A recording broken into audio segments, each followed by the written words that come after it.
Hello दोस्तों आज मैं लेके आया हूँ आपको दिल्ली में, जहाँ आप मेरे पीछे देख रहे हैं ये जगह है जंतर मंतर। और यहाँ पर दो तीन चीज़ें हैं देखने के लिए, मैं एक एक करके आपको दिखाऊंगा।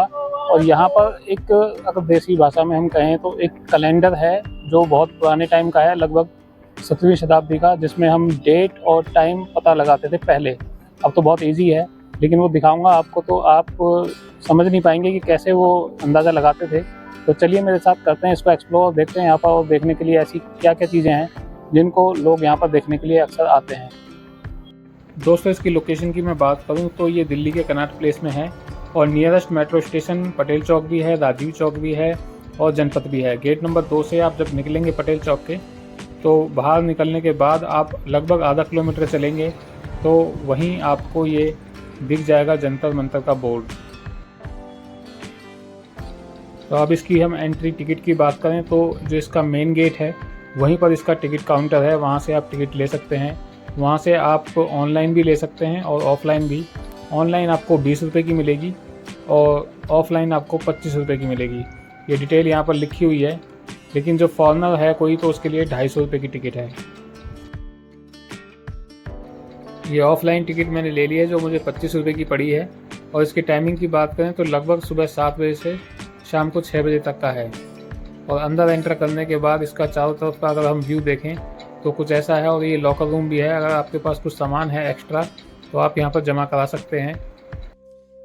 कनॉट प्लेस की ऊंची ऊंची बिल्डिंगों के बीच आपको ये सुंदर सी जगह देखने को मिलेगी जिसका नाम है जंतर मंतर।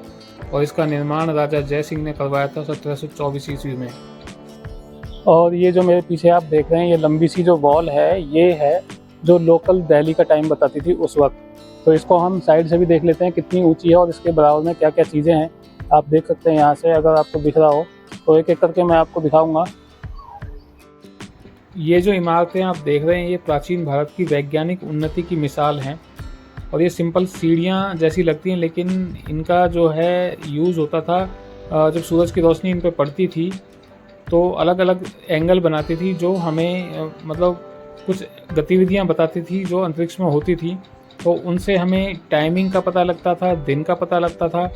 और ये देख रहे हैं आप यहाँ पर ये 90 डिग्री के एंगल पे ये दीवार है और कुछ 45 डिग्री पर कुछ एंगल बनाए गए हैं। यहाँ पर अलग अलग तरह के यंत्र लगाए जाते थे, जैसे ये जयप्रकाश यंत्र है और इसकी डिटेल यहाँ पर लिखी गई है। आप पॉज करके वीडियो को ये पढ़ सकते हैं और ये देख सकते हैं आप यहाँ पर अलग अलग कुछ एंगल की कुछ चीज़ें बनाई गई हैं। मैं जूम करके दिखा देता हूँ, लेकिन यहाँ तक एंट्री बंद है, ज़्यादा अंदर नहीं जा सकते आप। तो ये जो वॉल आप देख रहे हैं ये लंबी वाली, ये मतलब दिल्ली का लोकल जो टाइम था वो बताया करती थी। और कुछ इस तरह के यहाँ पर कुछ रूम भी हैं, सीढ़ियाँ आप देख रहे हैं नीचे।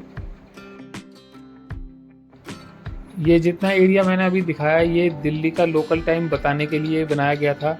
इसको वेधशाला भी कहा जाता है। महाराजा जय सिंह ने इसका जो निर्माण था ग्रहों से जुड़ी जानकारी को बेहतर तरीके से जानने के लिए और समझने के लिए कराया था। ऐसी वेधशालाओं का निर्माण राजा जय सिंह ने दिल्ली में ही नहीं, जयपुर, उज्जैन, मथुरा, वाराणसी में भी करवाया था। इसके चारों तरफ का जो एरिया है आप देख सकते हैं काफ़ी ग्रीनरी है, काफ़ी पेड़ लगाए गए हैं यहाँ पर और साफ़ सफाई का बहुत ध्यान रखा गया है। अब मैं दिखाता हूँ आपको एक बहुत ही इंटरेस्टिंग सी चीज़ जो आप सामने देख रहे हैं। ये है सन कैलेंडर। अब सन कैलेंडर से क्या होता था कि जब सूरज की रोशनी इस पिलर पे पड़ती थी जो आप सामने देख रहे हैं, तो उसकी जो परछाई थी पिलर की वो किसी एक, ये जो स्टिक बनाई गई है अलग अलग, इस पे पड़ती थी। तो उससे हमें टाइम का अंदाज़ा होता था कि दिन के इतने बजे हैं और आज क्या डेट है। तो इस तरह का ये कुछ कैलेंडर यहाँ पर बनाया गया था जो सन की रोशनी से दिन में काम करता था। और इसकी जो बनावट है मैं नज़दीक से दिखाता हूँ, कुछ इस तरह से बनाया गया था ये। और पहले कैसे अंदाज़ा लगाते होंगे मुझे तो समझ नहीं आया, लेकिन अगर आपको कुछ समझ आया हो तो आप कमेंट करके मुझे ज़रूर बताइएगा। लेकिन बहुत ही इंटरेस्टिंग सी चीज़ है जो पहले मैंने कभी नहीं देखी, ये पहली बार मैंने देखा है ये। और बाहर से कुछ व्यू अगर देखें तो कुछ इस तरह का है। इनमें छोटी छोटी कुछ विंडो टाइप की बनाई गई हैं, हो सकता है सूरज की रोशनी का इससे भी कुछ लिंक हो।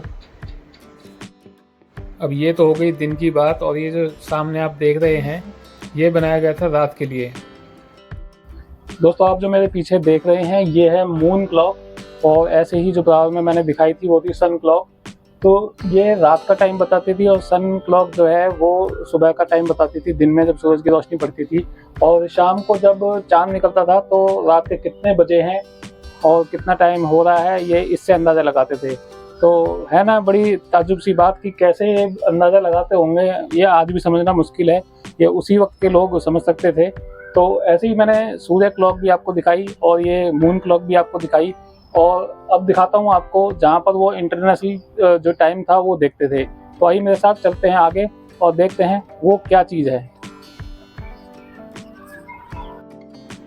दोस्तों मोहम्मद शाह के शासनकाल में हिंदू और मुस्लिम खगोल शास्त्रियों में ग्रहों की स्थिति को लेकर बहस छिड़ गई थी, और इसी बहस को ख़त्म करने के लिए राजा जयसिंह ने जंतर मंतर का निर्माण करवाया था।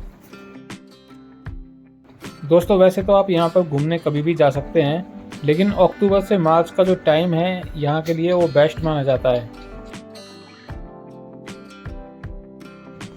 दोस्तों उस वक्त यहाँ पर कई बड़े बड़े यंत्र लगाए गए थे, जिनमें सम्राट यंत्र यहाँ का सबसे बड़ा यंत्र है, और सूर्य की सहायता से सम्राट यंत्र वक्त का और ग्रहों की स्थिति के बारे में बता देता था। और एक है मिस्र यंत्र जो वर्ष के सबसे छोटे और सबसे बड़े दिन के बारे में बताते थे, मतलब उनको नाप सकते थे कि कौन सा दिन बड़ा है कौन सा छोटा है। और एक है राम यंत्र और जयप्रकाश यंत्र जो खगोलीय पिंडों की गति के बारे में बताता था। तो काफ़ी टूरिस्ट यहाँ पर आते हैं घूमने के लिए, स्कूल के बच्चे भी आप सामने देख सकते हैं, तो उनके लिए तो बहुत ही इंटरेस्टिंग सी चीज़ है। और सामने आप यहाँ से जो व्यू देख रहे हैं ये है जो इंटरनेशनल लेवल का जो टाइम बताता था वो ये है। तो अभी हम इसके नज़दीक चलते हैं और वहाँ से इसको अच्छे से देखते हैं।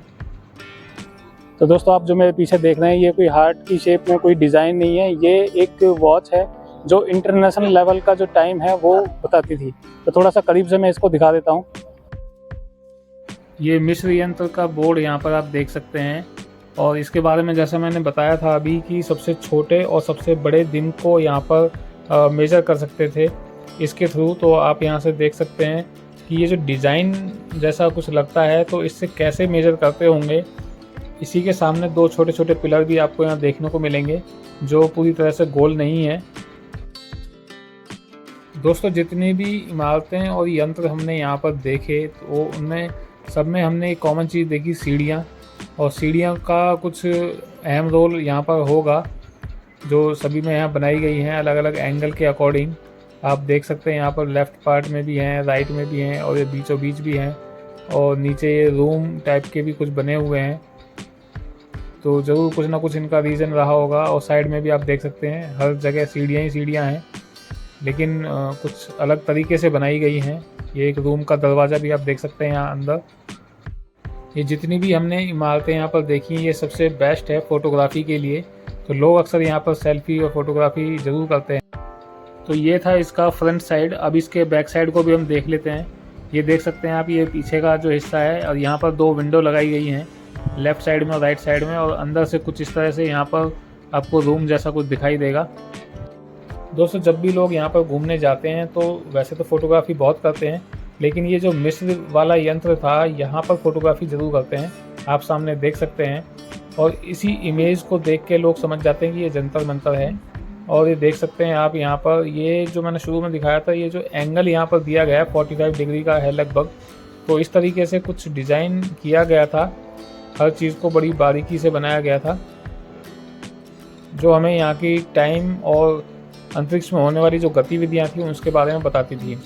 तो काफ़ी लोग यहाँ पर दूर दूर से आते हैं, जब दिल्ली घूमने के लिए आते हैं तो इस जगह को ज़रूर वो एक्सप्लोर करते हैं। इसमें कोई शक नहीं कि ये वाली जो जगह है ये टूरिस्ट के लिए एक बहुत ही अनोखी जगह है। दोस्तों बात करें बेसिक सुविधाओं की तो आपको वॉशरूम भी यहाँ पर मिलेगा, पीने का पानी भी मिलेगा, यहाँ पर लॉकर रूम भी आपको मिलेगा। तो दोस्तों मैंने दिखाया आपको ये पूरा जंतर मंतर आप जो मेरे पीछे देख रहे हैं, और यहाँ पर काफ़ी अच्छी चीज़ है देखने के लिए। अगर आपने नहीं देखी तो एक बार आपको आके देखना चाहिए, बच्चों को भी दिखाना चाहिए कि पहले का जो कैलेंडर हुआ करता था वो कैसा होता था और कैसे वो टाइम का मतलब आइडिया लगाते थे। तो इस वीडियो में सिर्फ इतना ही। अब मैं चलता हूँ यहाँ से और फिर किसी नई वीडियो में फिर ले चलूँगा आपको किसी नई जगह पर। और अभी आप चैनल पर पहली बार आए हैं तो प्लीज़ लाइक और सब्सक्राइब ज़रूर करिएगा, और मैं मिलूँगा किसी नई वीडियो में। तब तक के लिए take care and bye bye.